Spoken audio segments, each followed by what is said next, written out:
Hello guys, and welcome to what will be a small series or maybe not a series. I don't know.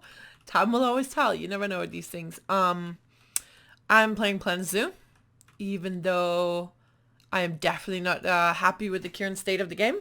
I must admit, I think there's a lot of bugs, or at least a lot of unfinished and unpolished things about the game. But putting that aside, I cannot deny how absolutely stunning the game is looking and how well it's running. But then again, we're also not having parks with, 50,000 items and lots of DLCs in it. So time will tell if it holds up. But for now, it's a beautiful game. It runs really well. And I mean, looking at Bro Nation and what other people have created, like, you can't be a creative person and not get inspired by other people. So anyways, what I'm going for here is actually the entrance area. And if someone is really good at zoos and know their zoos, they might be able to recognize this whole entrance area. If not, this is inspired by the Auckland Zoo in New Zealand. And basically, this is the parking lot in here. You come in here from the main street that's out here and you drive in. And then there's an entrance here, some staff's backstage stuff here. And then these are basically parking lots here and here, here and here, and then here on this side. And that's basically it. This park does not have a lot of this zoo. Damn, I'll be doing that a lot of times, I think. But this zoo does not have a lot of parking spaces available at the entrance. I checked out Google Maps, and further down the street, there's a bigger parking lot across the street. I think that somehow might be connected to zoo. And then also the path in real life kind of goes down here at a intersection, and there's cars parked on either side on both sides of the road, all the way down. So I'm thinking that's probably Sue guessed as well. But anyways, I will try and do this in the format of the famous My Sheets and 7, just because I do not do time lapses very well. I might try it if I'm in a groove. I might try it because I feel like in this game I could potentially do it. But I don't know. The issue is I jump from building to building, which is why it's kind of hard for me to stick to building one thing and then record that as a time lapse. So for now, we'll do this whole build a thing or build a bit and then come back and talk a bit about it and my ideas and what I want to do, and then build a bit more, maybe come back. So we'll see how that works out for me. But yeah, I will definitely try and get started on the entrance, which is going to be located right about here. So I will be back in a bit, I guess. Okay guys, well I am back and I have started a bit of this building here, the entrance, which is, oh, don't even get me started. It's so tedious and I'm not sure I've done it the way I wanted it to, but these are basically the only recolorable roofs that are currently in the game, and I did not feel like, because this is actually the same kind of roof the Auckland Zoo has, so I did not feel like doing custom ones because we have these, but I'm just gonna say it's wonky as hell. I've considered actually taking this one out a bit further so it makes more sense that these has corners. I don't know if I can, no, I can't do that here. And yeah, I think my biggest issue is that this is not as tall as I wanted it, but it's already so tall compared to a person. And for those who don't know, we used in Planet Coaster, we have the Archer, which is an animatronic that is the only scale-wise correct in size animatronic in the game that are like in scale to the actual people that we have in the game. And in this game, we don't have the Archer, sadly, yet, until someone builds one, maybe. But we have this lamppost, which is pretty to scale as well. So yeah, I think it's pretty much in scale because I don't want it to be gigantic. I feel like a lot of the projects out there on the market already are pretty overscaled, and I'm not trying to come for any of y'all. I'm just saying I want to try and build a bit more in scale and smaller, but that also means I can't do this. I don't know. It's hard making this more dominant than it is, but I kind of like it and I want to go with it. The Auckland Zoo has a tower here, and I think a tower, like a building here, maybe a tower there. I'll see if I can make those work and how I'll make those work. So let me try and build a bit of that and I'll come back to you. Hello again. I am now back, and as you can see, I've done a bit more. First of all, the big eye popper is that the zoo now has a name. It's called Tauranga Zoo, which is, Tauranga is a city in New Zealand that doesn't seem to actually have a zoo. It has like an animal park rather, but it's not very big. So, and the city looked kind of big. I don't know. I didn't do much research. I love the name, and that's all you need to know. Basically, after watching John-T's videos yesterday, you know, from Geekism, he talked about how he's going to try and keep his zoo or his project smaller scaled. And the way he's going to do that is by limiting what animals, or rather deciding what animals he wants to have before actually building the park. And I've gone ahead and done the same. And I've been kind of very selective with it. And I gotta be honest, it's really hard cutting down on animals because there are so many cute ones. And I don't know. I might have to cut down on more on them. Another thing that I want to mention is that I'm a pretty big advocate for animal welfare. My approach to this game is definitely going to be how I want the zoo to be, but still be realistic. So I'm not going to give, because realistically the animals should have all of this, or the elephant should have all of this to just have their exhibits in, you know, like realistically, not realistically, opportunistically. That's not a word, is it? Whatever. Ideally is what I'm looking for here. They should have all of this, but realistically that would never happen. So then we'd have to be in Africa, and it's like a wildlife preserve reservoir or something. But still, I want to try and make it as nice for them as possible. And yeah, that's really something I care about, and I'm excited to see what I can do with this game. I will consider it a failure if I ever get protesters in my park or my zoo. Sorry, isn't a zoo a park as well? Come on.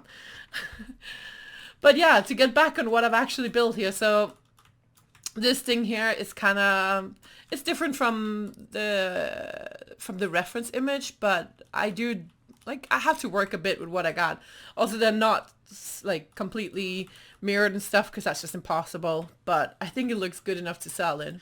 But yeah, let me get back to building a bit and I'll come back again. Okay, well, I am back again, and I think I worked a little longer than I probably should have, but man, things take a long time in this game, especially when you're used to Planco and you know exactly what pieces you have in Planet Coaster, and yeah, you don't really know that here. And sadly, I find myself using a lot of the prefab build items, or like the items in game. Whoa, what's up with that? Loading in there. What the hell? That's weird. Anyways, like this fence here. I mean, it's just an in-game fence. I could probably use, like, make my own, but it looks good and it fits the theme, so why not use it? We'll probably get better at building as time progresses, just like in Planco. Another issue I found is we don't have a 1 meter beam, so that sucks. And also this one isn't recolorable. Luckily for me, it's the color that I kind of want, but still, that sucks. But yeah, I built a little more. Put a little see you soon sign up here. When you're close, it's kind of meh, but as you're walking to the exit, I think it's a nice little touch. I like it. Over here, I've used actually a fence.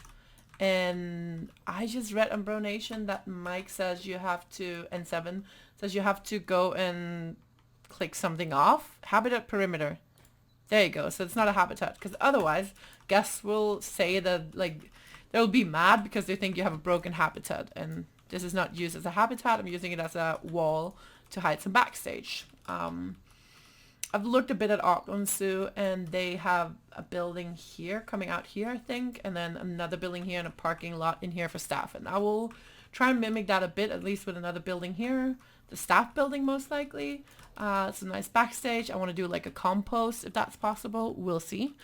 And I've also considered actually building out a building going outwards here, just so it's a bit more nice here, I guess. I still need to finish all of this, but yeah, we'll get there. I'm gonna build a bit more before I call this video done, I think. Just because I should kind of try and finish this area around here just to make it nice. And yeah, I can spoil that the first animal we'll have is an aardvark. And I want that exhibit to be, bam, right here, front and center when you come in. They'll obviously, we'll have some, I don't know, guest facilities here, toilets, rentals maybe, and some seating areas, but then bam, you get straight into Aardvarks. And I have some fun facts about Aardvarks, and I'm not gonna use all of them now, but they're nocturnal animals, which means that they have to, like, you barely see them during the day. I know in zoos you can kind of flip their schedule around by having them, well, by activating them during the day or entertaining them during the day as a zookeeper. But by nature, they don't want to do that. They want to be up all night searching for termites. And because of that, you want to have an area where they can burrow, because they're also burrowers. So they burrow into the ground and make small dens where they hide and sleep in. And so you want to have an area, I think, that's where they can kind of go underground, where it at least feels for them that they go underground, and where they can sleep, and then guests can still go and see them. I think I will use one-way glass, so you can always only see them like from the outside, but they don't really notice that people are staring at them. Because I sadly think, again, I don't think the game probably doesn't. I haven't placed a single animal, FYI, so I don't know. But I would assume that the game doesn't treat them as nocturnal animals and that they will just roam around and play all day long. But in my head, that's not how they would act in a real zoo environment. So we'll have an underground kind of burrow or den for them, where guests can actually walk down some stairs or ramps to go watch them inside the caves. So yeah, one thing also, I believe the game doesn't actually allow them to dig in the ground, so I will have to terrain form some maybe not tunnels, but at least some dents in the ground for them to pretend they're into the ground. And also we'll place down some dirt mounds or something to try and emulate termite, what do they call termite living places? I don't know. Termite things, okay? Those castles that termites live into. But yeah, so I will build a bit more of the building here, I think, and I'll check in later again. Bye. Right, guys, I've done a lot in the Aardvark exhibit, but what you see me doing here is actually redoing the rock work I did for their little burrow, their little sleeping den, because I wasn't liking it. The rocks in Planet Zoo are very different from the rocks in Planet Coast that I'm used to. They blend in a very different way, and yeah, I just have to get used to that. I'll probably get better as time goes on, and I'll definitely come back most likely and redo it once I get better. But anyways, aardvarks. There's definitely a reason why I picked these to be my first animals in the zoo. I think they're super adorable, and I think a lot of people don't know about them, and I want to change that. So aardvarks, the name aardvark actually is Afrikaans and means earth swine. They are from Africa, obviously. An adult can weigh up to 40, well, in between 40 to 100 kilo. What's interesting about them is that they're actually from an order or a group of animals called, I'm going to butcher this, Tubulidentada. But they're actually the only living species left of this one. So their closest relatives, which aren't close at all, are actually animals like a mole or even elephants and manatees, which is quite surprising. They have this amazing snout that they use to catch termites with, or rather destroy termite mounds. They use their claws, which are basically shaped like shovels. And yeah, they destroy these termite mounds, and because they weigh so much, they need to eat up to 50,000 termites and insects per night. To eat all these termites and other insects, they need to cover a lot of distance, which is why the aardvark can actually walk up to 5 kilometers per night, and then they will sleep during the day and recover. They can easily like make new caves, like dig new caves for them, especially if they're in danger. They will typically build a cave really fast or a tunnel really fast and cover themselves in with dirt. Once they leave these, they will then be used by other animals, which is pretty useful. If they cannot manage to make a tunnel or burrow really fast, they will actually lay down on their backs and use their four legs and, well, arms and legs to kick. And their kicks are so strong that they have actually killed lions and other predators. So this animal, while it's looking cute, is definitely not something to mess around with. What's interesting about this animal is actually we don't know a lot about them because they're so shy. So most of the things we know about them is from other zoos, or how we see their behaviors in zoos, because they're really shy and they're also nocturnal. So a lot of people don't get to see them ever. This is also one of the reasons I actually decided to have them at the beginning of the zoo, because once you get into a zoo, you might have to stick around waiting for some family members, or maybe your dad is parking their car, something. So it's good to have an animal there that's really interesting that you don't know about. But at the same time, you don't want to have, let's say, a big ticket animal such as a lion or gorilla. You want to have those at the perimeter of your park so guests actually walk through your park and not just go in and see the new lion cub and then walk out again. You know what I mean? Anyways, these are the facts I had about aardvarks for now. I'm gonna let the small time lapse run a bit. It's not really a lot, but you can finish watching and I'll be back.